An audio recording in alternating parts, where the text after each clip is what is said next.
Gamification is the use of game elements in traditionally non-game settings. So, for example, that might be the use of providing some levels as somebody levels up as they gain more information. It might be a form of a badge where somebody may earn a badge for learning some information.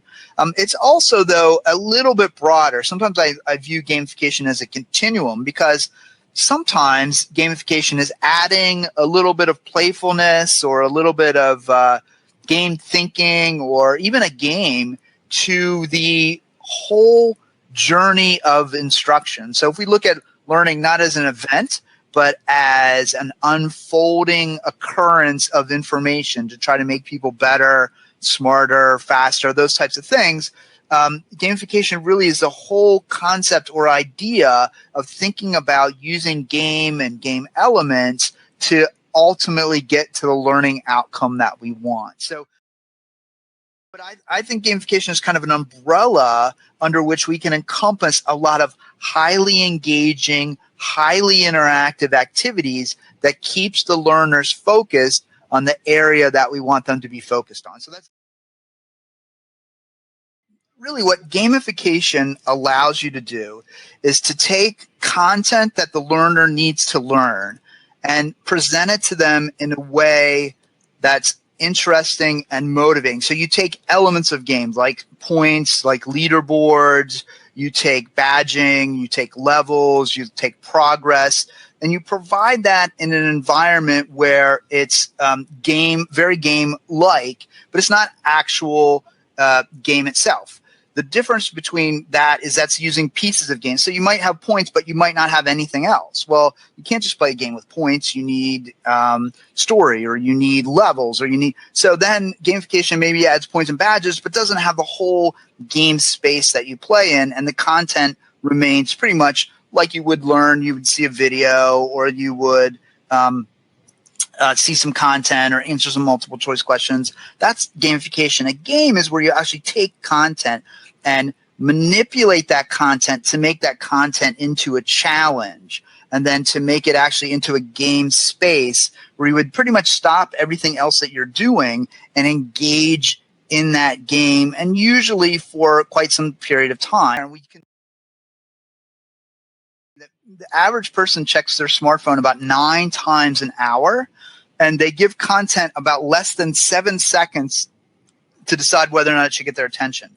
So if you're not engaging them in 7 seconds, you're probably losing them. Now, I think, lots of different definitions, but two of the ones that I like are one from Donald Taylor over in the UK.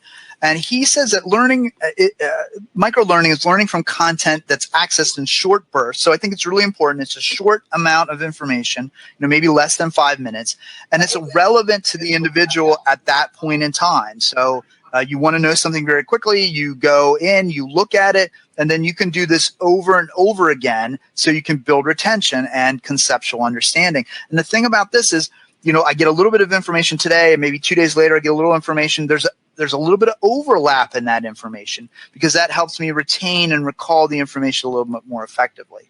John Eads, president of LearnLoft, says that really it's teaching and delivering content to learners in small, specific bursts. And typically, I think that micro-learning is one objective per learning event. And that's kind of, I think, how that works out. So the other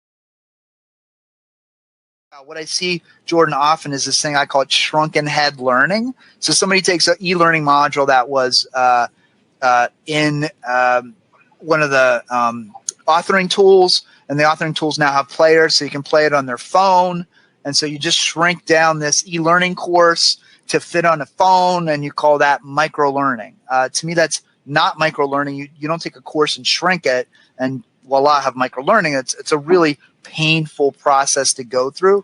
It should be designed for micro-learning and gamification from the beginning, not bolted on later on. The learner is really good at psyching out, this is kind of bolted on, and this is an afterthought.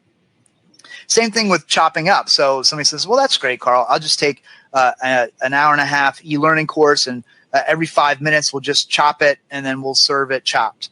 Well, that doesn't work either, because you lose the context, you lose some of the integration that was already there, integrated. So now you need to design it and say, look, they might not get the next piece of this. So I got to make sure this piece stands on its own.